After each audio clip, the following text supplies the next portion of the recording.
Hi everyone, and welcome to this edition of Walking Without Skin. I am Lois, your friend for forgiveness, and today we are going to talk about approaches on how to alleviate anger. We all are prone to anger at some time in our lives, so it's important that we learn how to manage it, how to alleviate it, and how to let it go. Thank you very much for joining us today. In previous episodes, we've spoken of the journey of healing from victim to survivor to thriver and beyond to freedom. And we've explored some of the emotions that we have when we are victims of some kind of trauma, of some kind of challenge or adversity or problem. And this episode, we're going to dig deeper into the emotion of anger. Anger is a huge topic, but we're going to go into it in some detail today, and I've designed it in terms of the A's of anger. So we're going to look into the A's of anger. Something happens to us.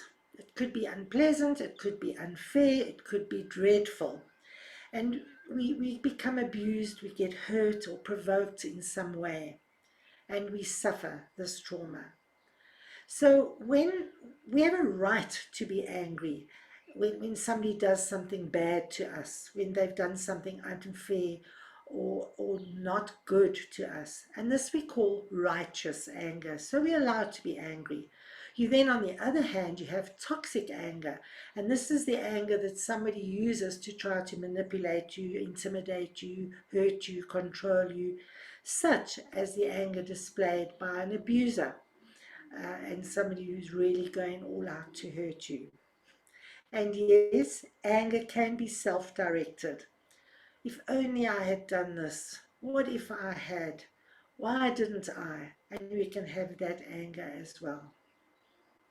So your anger may be focused on the perpetrator. It may be focused on the system, the law, the government, your friends, your family, your therapist even. It may be just associated with people in your organization, as well, obviously, at the person who is hurting you. And it may be immediate, it may happen as soon as the event occurs, or it may happen sometime later when you're triggered or when you have a memory of the event.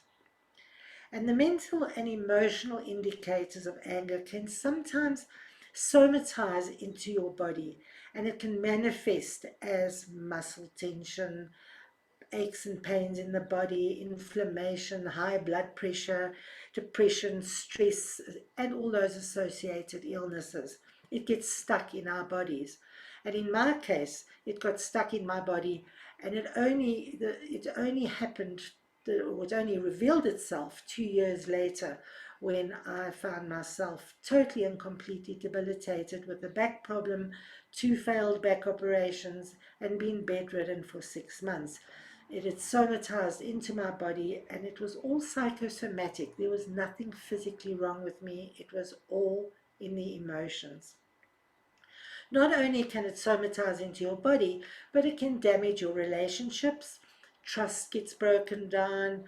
You hurt people by saying things that can't be unsaid. We sometimes feel hopeless. We feel powerless. And we just get stuck. We can't move forward. I think it was Mandela who said that resentment is like drinking poison and hoping that your enemy will die. If you hold on to anger and hatred, it too will poison you. It will poison your mind, it will poison your body, and it will not lead you to the happiness that you so desire, that we all so long for, that peace and happiness. And every situation is going to be different based on the nature of the abuse, the timing of the abuse. Is it happening now? Did it happen yesterday? Or did it happen back in your childhood? So every case will be different. And the sooner after the event that we actually manage and deal with the anger and all the other emotions, the less you will be triggered later, and the less it will get stuck in our minds and in our bodies. So if we look at the A's of anger, I've got activations, alert, avert, attend, and avoid. So let's go through each of those. Activation. Anger can be activated by so many real events of violence and abuse, from broken promises, from betrayal, from lies, from abandonment, it being ignored. It may also be caused by cognitive distortions or irrational beliefs, such as overgeneralizing. You always throw your socks on the floor. You always leave the toothpaste cap off. It could be demanding. Why don't you? Why don't you pick up after you? Why don't you cook me a decent meal? And it could be inflammatory remarks, or it could be sarcasm. Also catastrophizing things, making the situation much worse than it is. You ruined the whole day and not just the small event. Misdirecting. We might misdirect the anger. Somebody hurt you at work and you come home and you take it out on your partner. And it's so important that you ask yourself what triggered the anger in the present time. So activating, it's understanding what activates that anger in you. The second one is alert. So if you're alert to these kind of triggers, to these kind of activations, you can do something to stop them, to stop the abuse, to stop the hurt. So in the case of physical abuse, you may move away, you may leave your partner, you may leave your home, get away from that particular situation, or break contact with the person that is hurting you, or just avoid them. So avert is looking for ways to avoid and prevent the person or the situation. Attend to self-care. Attend is so important that we look after ourselves all the time anyway, not only because of anger, but because of all the emotions and well-being. So it's about self-care. It starts with self-awareness. We can do a mindfulness scan. We can feel how we're feeling in our bodies, where we're feeling things in our mind. And as a result, we can become better able to manage and control our emotions. So what we need to do in terms of attending to self-care is to identify those things that trigger us. Keep yourself healthy, exercise, hydrate, lots of water, nutrition, good sleep. Create some clear space in your life and create sacred time for yourself, a safe place where you can be mindful and meditate or pray.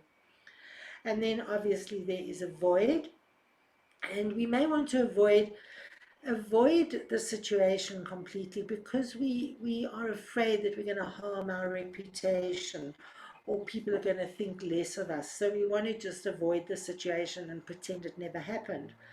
It is your choice, and you can decide. You can control your mind. Angry is not an entity. It is not out there. It is something inside of you. You become angry. Something doesn't make you angry. You become angry. So you may decide that you want to just suppress that situation and all the emotions. And you may want to just say, I give myself permission. I'm going to just let it go. And you might feel, I'm going to ride the wave. When I'm feeling angry, I'll just feel it internally, and then when it's not so stressful, I'll let it go. So ride the wave, don't fight it, let it go. And also under avoid is to have no judgment, no analysis, no holding back. It's just give it time and then let it go. So then we move on to anger, acknowledge, accept, audit, and articulate. So anger is a warning light. It's like the amber light at a traffic light. It's a flashing light that is warning you, hey, something's going on here. And it inspires you to do something, to change, to move out, to take action, maybe even get you out of denial. Sometimes after something bad has happened, we say, oh no, it didn't really happen, it's going to change, it wasn't real, and we live in denial. But anger can shake you out of that denial. Then we have acknowledge. And so it's to notice those warning signs when they happen. If you've done the previous exercises and you know what triggers you and you know what those triggers are, you will be able to identify how you react and what makes you react that way. So notice your immediate feelings when you've gone through some kind of trauma and you're feeling angered. And look at those feelings in a way that will help you avoid or escalate or accelerate that those reactions. So physically, where in the body is it? Do you find you clenching your jaw or grinding your teeth? Do you go red in the face? Do you find you clenching your fist or your palms are sweaty? So it's important that you understand the impact in your body. Be aware and mindful of what is happening in your body. Do you feel tired? Do you feel hungry? Do you feel stressed? How is your body reacting to that anger? And emotionally, on top of the anger, are you sad? Are you upset? What is the level of anger? Are you irritated or are you in a state of rage? And examine your thoughts. What are the negative thoughts that are going through your mind? What are these critical thinking patterns? And learn to say what is really going on with you. Look at your feelings. Do you feel shameful? Are you fearful? Maybe you're disappointment. You might be feeling dirty or uncomfortable. And then also your behaviors. Stamping your foot, fidgeting, talking loudly, talking too fast, criticizing, puffing yourself up, getting that fighting stance, dirty looks, scowling and growling. And so it's important that when you feel that anger, that you claim the anger in the moment and feel it, see it, understand how it's impacting on your mind and on your body. And then we want to accept it. And in the moment, it's important that we take time just not to react immediately, not to lash out at the other person or at something or somebody. So it's important that we just take time to breathe. And there are hundreds of different breathing exercises, but it doesn't matter which breathing exercise you do, as long as you breathe and focus on your breathing. If you focus on it, I'm breathing in, feel it, hold it, focus out. If you can't, it helps you focus. It takes your mind off that incident that has triggered you. And you won't hyperventilate as well, because you're not thinking of the problem, you're thinking of your breathing. There's a technique you can use where you start at the base of your thumb and you slowly rise up with the other hand. You take your finger and you go up to the top of your thumb and you breathe in. At the top of your thumb, you hold for a count and you breathe out. And you go up the next finger. Breathe in, breathe out. Breathe in, breathe out. Breathe in, breathe out. Breathe in, breathe out. And by doing that, you've taken your mind off the situation, off the problem. So it's about taking time out. The old adage, count to 10, it works. Move away to a serene, calm, relaxing place. In the episode on reclaiming your mojo, we spoke about vision boards. If you've created a vision board and you've got that image, go to that place. Take your mind to that beautiful place. Maybe it's a sunset or a walk on the beach. And you may want to sleep on it. Go home, climb into bed and sleep on it. Tomorrow it may look a whole lot different. The next step is to audit it. So it's to say, well, how did I react? How do I react? What is the anger telling me about myself and about my situation? What is it telling me about the other person? So it's do an audit and it's express how you react, what you say and what you do. And journaling is a great way. Write these things down, and that brings us to the next thing, which is articulate. So if you've got a journal, it's so great to tell your story, express your emotions in words and in pictures. The whole vision board idea, put it in pictures, draw it, create it, cut out pictures from a magazine. But you want to get your memories, your thoughts, your feelings, find out how intense they are, look at your insights and revelations that you have as a result of your audit. So you want to ask yourself, what triggered this particular anger? Is it from something current, or is it some unhealed hurt from your past, your immediate past or your long-term past? What was this or is the situation? And what is your belief about the situation and about the other person? What is it that you wanted that you never got? Or what is it that you got that you never wanted? So maybe you got beaten by your partner and that you didn't want. And maybe you wanted your partner to bring you flowers and they didn't. And so it's what you wanted and what you didn't get. And it's finding approval of your understanding, respecting it without judgment. How important is this to you? If it was flowers, how important is it? Versus if you were abused, wow, that is a lot more important. And examine the benefits and the drawbacks of the anger and what would happen, the benefits and the drawbacks of dropping that anger. Because it's important that we know that sometimes there are benefits that anger brings us, but that we know how it's hurting us or how it's helping us. Because as I said earlier, we might be using anger just to avoid something in the short term or to overcome our denial. So if you can start journaling, how is this hurting me? How is this helping me? And then look at what you could have done or what you can still do differently. What can you do? How should you react? What could you say? And what message do you want this anger to bring me? For example, did my boundaries get violated? Was it just my emotions? Was it something that I really wanted in life and I never got it, so I was disappointed? So what message did this anger bring to you?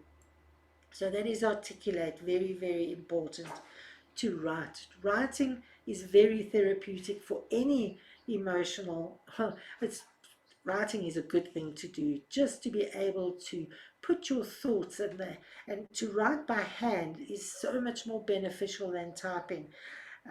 If you can read your writing, I can't read my writing, but that hand-eye mind coordination really helps you focus and articulate and understand the meaning of what you are writing.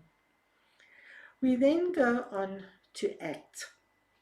Activism, affirmations, anguish, and amuse. So if we look at act, it's important that we take responsibility for your anger. As I said before, it's not something that happens to you, it's something that you do.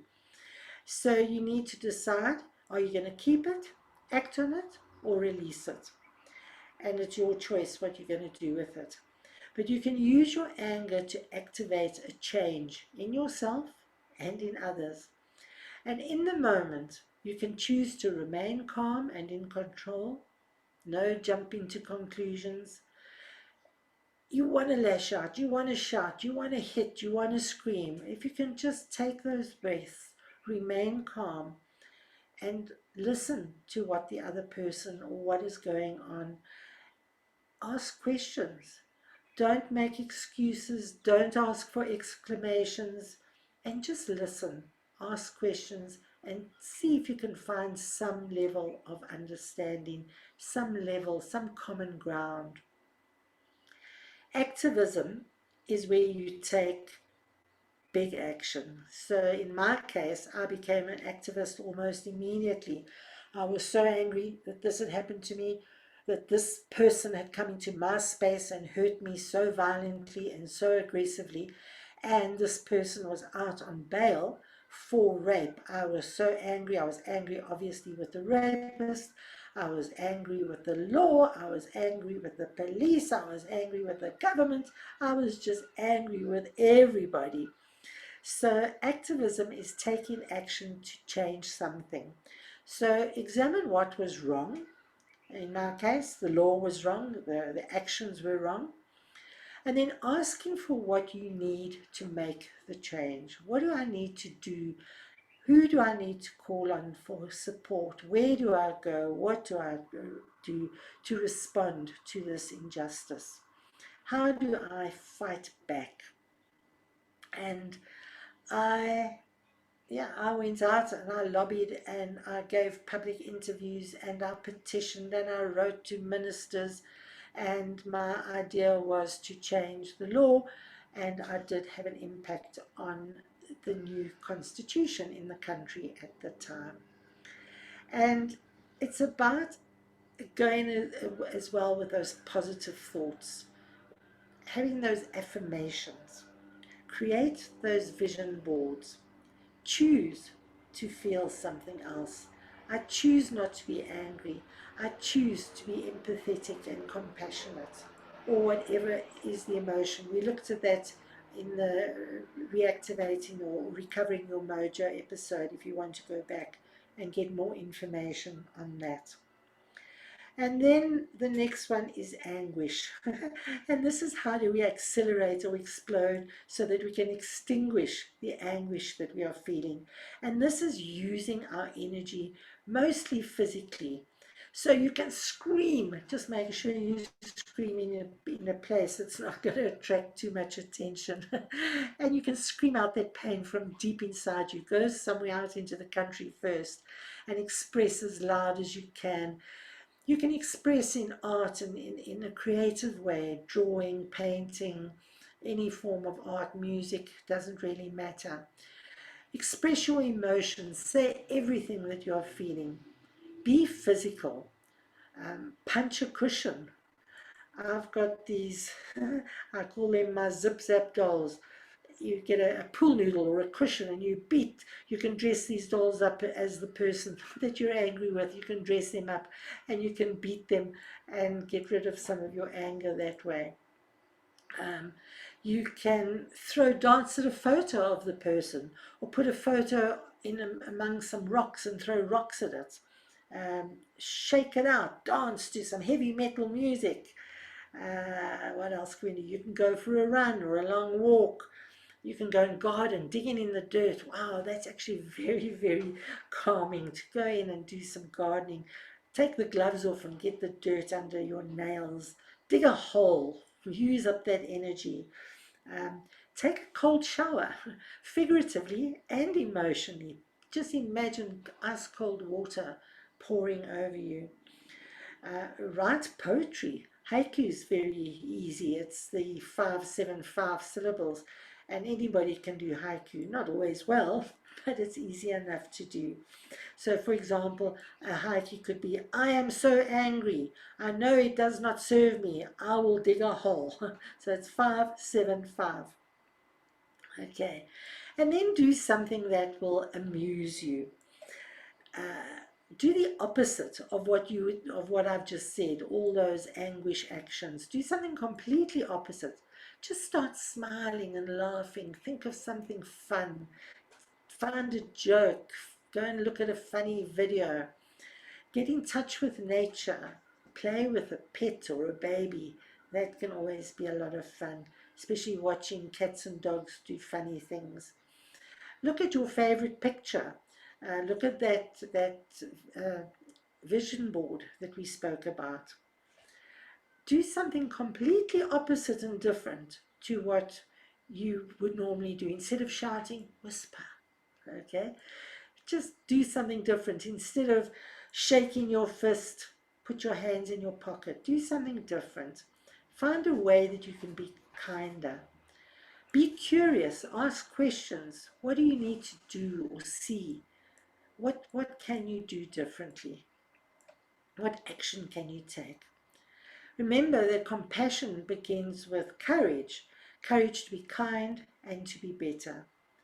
And you can go for therapy, obviously, and you can Find that serene, safe, calm and relaxing space with your vision board and your affirmations. We then go to align. Whatever has happened to you, you want to look at how that is going to impact on your future. If it's physical abuse from a partner, where are you going to go? What are you going to do? How are you going to change your environment? But it might just be, or it could be, you've lost your job. So you need to align now that anger, turn it into an action to find what you're going to do now. What are you going to do next? What is the next job? What is the next action to take to align with your inner desires, your inner dreams and aspirations? And then applaud. Congratulate yourself for getting through this particular anger. Relax and celebrate. Take a shower, a bubble bath with beautiful soft music. Eat a nice healthy snack or maybe a big slab of chocolate. And just know it is now time to let go. It's about time to change your perception and let it go. And this will make you feel powerful and strong. So, as I've experienced big anger, huge anger, as I said, after I was attacked and raped, and I wanted to change the world, and it didn't serve me, because instead of doing those self-care things that I spoke about, I landed up with that psychosomatic problem where my emotions somatized into my body, and I had back problems. So we have to deal with that anger in a good, healthy way. And I invite you to go to my webpage, walkingwithoutskin.com, where you can book a call with me, where we can have a discussion on your healing journey. Do you have anger? I can help you with some guidelines on some more detailed guidelines on managing your anger, or anywhere else you are on your healing journey. If you want to go back and watch some of the other episodes, there's a natural progression in these episodes, and so it'll make sense if you've watched some of the earlier shows and just see how you are progressing on this journey of healing. So walkingwithoutskin.com is my webpage. There you will also find a link to my book called Walking Without Skin. I have a podcast by the same name, and you can also find me on Facebook. So I would love to help you on your journey of healing.